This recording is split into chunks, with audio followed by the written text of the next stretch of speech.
In this video, we're going to address the first batch of updates and clarifications for the superpowered season. So these are what we're going to call day one updates. These are expected to come out, if they haven't already, on August 2nd, which is the same day as the season launch. And there are two sets. And if you have been with us before, normally these are called the challenge updates. But this year, we are referring to them as the challenge updates and clarifications, with the assumption here that updates are going to provide brand new information, possibly even changing how the game is played, whereas clarifications are going to be in place to offer some additional insight into the rules as written. So we're going to start with the updates. Our first and only update on August 2nd is going to be update 1, and this is a new rule, but it's also an old rule. So if you've been with us before, this is a rule that we've had every year. It was just left out this year, and so this update is putting it back in the rule book where it belongs, and it is referring to combining with a mission model. So because all of our parts and your robots are going to be made out of Legos, you might be inclined to combine some things, which is perfectly legal according to the rules and even the new rule, but there are some exceptions. And by exceptions, I'm referring to just a rule around how that combination can happen. And the key thing here is that the combination needs to be loose or simple enough that if a referee or anybody asks you to, you could free the mission model in perfect original condition immediately. So, that means you can't take the model apart and attach it. You could possibly connect it firmly to a set of Legos, but if you can't pull it apart in one motion without it coming apart, you can't do that. And so this is just saying, if you're going to combine a model with your own equipment, it needs to be take apart and it's just as it was. No extra fiddling, no give me a minute, let me put it together. It's got to be immediate.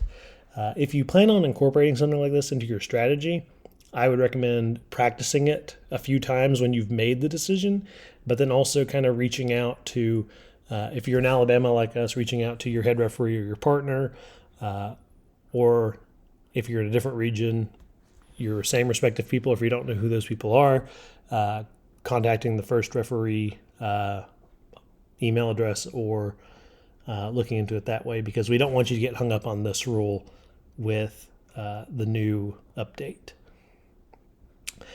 So the next thing we're going to look at are the clarifications. I'm going to scroll all the way down so that we get them in order. Our first clarification is clarification 1 on the field setup for the water reservoir game. And this is just a simple mislabeling. I think we alluded to it in an earlier video, is that it was mislabeled. It was labeled as a water unit, but this ring piece right here where we are connected, and here it's in yellow too, is correctly referred to as the water reservoir frame, not the water unit. So that's just a simple word update. Doesn't change the meaning of anything. It just clarifies and corrects what was in that picture. For clarification 2, again, no new information here. I'm going to scroll down just a little bit more, but we are clarifying, like we mentioned in an earlier video, that you can earn the hook points, the red hooks. You can earn points for those per hook. So you're not earning it based on the looped water unit. You're earning it based on, is it on a red hook? So even though there are 3 water units, you can only earn points for the 2 red hooks. And they are pointing out that the 2 red hooks are these here at the bottom, that this red bar up here is not a red hook, and this red bar over here is also not a red hook. So again, no new information. This is just clarifying what's already in the rules for the water reservoir mission. Clarification 3 is talking about mission requirements. So we're talking about certain missions, and they call out specifically 3, 8, 12, 14, and 15. Include requirements that energy units or looped water units may not be touching team equipment, and we called that out whenever we noticed it in the rules in the earlier videos at the end of the match's score. So this only applies to those that are not touching team equipment directly, or that are touching team equipment directly. So units that are not touching team equipment directly will still score. What does that mean? It means, for example, that water unit or that energy unit can be touching another mission model, and then your equipment is touching the other mission model, but not the unit. So that's a transitive property here for those who are more mathematically inclined. But that's what that's clarifying here, is that you have to be in contact, in physical touching of the team equipment to the unit. If there's something in between that is not equipment, and remember, an equipment is anything that you bring to the table. Clarification 5 is talking about the smart grid sharing, and this is talking about remote events. So in First LEGO League Challenge especially, we talk about 3 kinds of events. There are in-person events, which are our traditional events. There are remote events where teams are participating at home or at another location, and there's no component on site with other teams. And then there are hybrid events where some of it's in person, some of it is remote. This clarification does not apply to in-person events, obviously, because there will be another team at the in-person event. You can get the bonus points. It does not apply to hybrid events. Hybrid events first has given local regions the discretion on how they want to handle that. In Alabama, we do not currently plan for, nor do we currently foresee a need for remote or hybrid events. As things change, that may also change. And so we have not made a decision on how we will treat hybrid events. But what FIRST has done here is they have taken the decision for remote events and standardized it across the board. So if you are participating in a remote event, again, in Alabama, we are not anticipating remote events this season, but if it happens, we'll update you. If you are in a remote event, you cannot earn the bonus for Mission 5. And that's for the 2 smart grids activated so that both orange connectors are leaning over the side of the table. And that's only because in a remote event there won't be another team.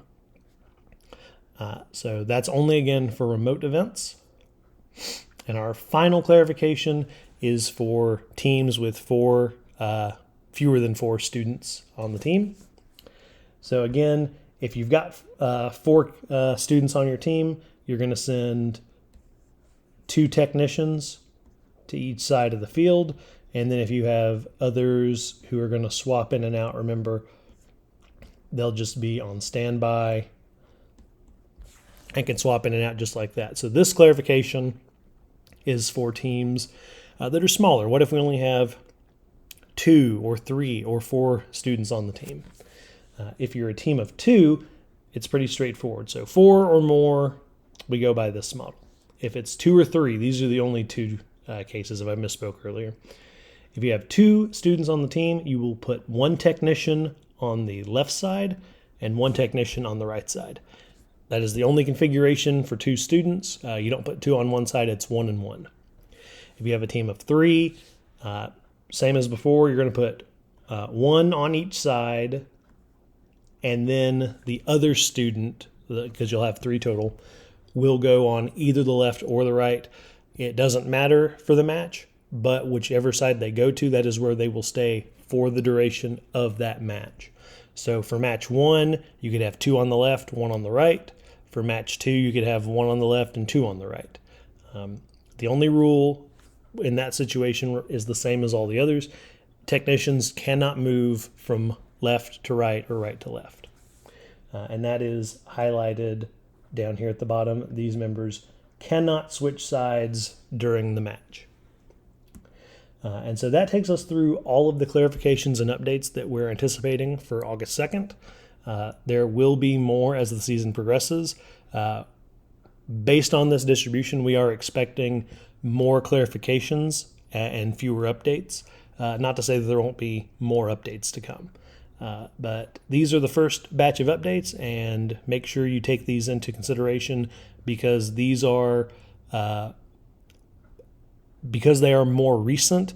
they are more correct than what's in the robot game rules. And as we get more updates, the newer updates will supersede the rules if there is a conflict. So make sure you're up to date on those.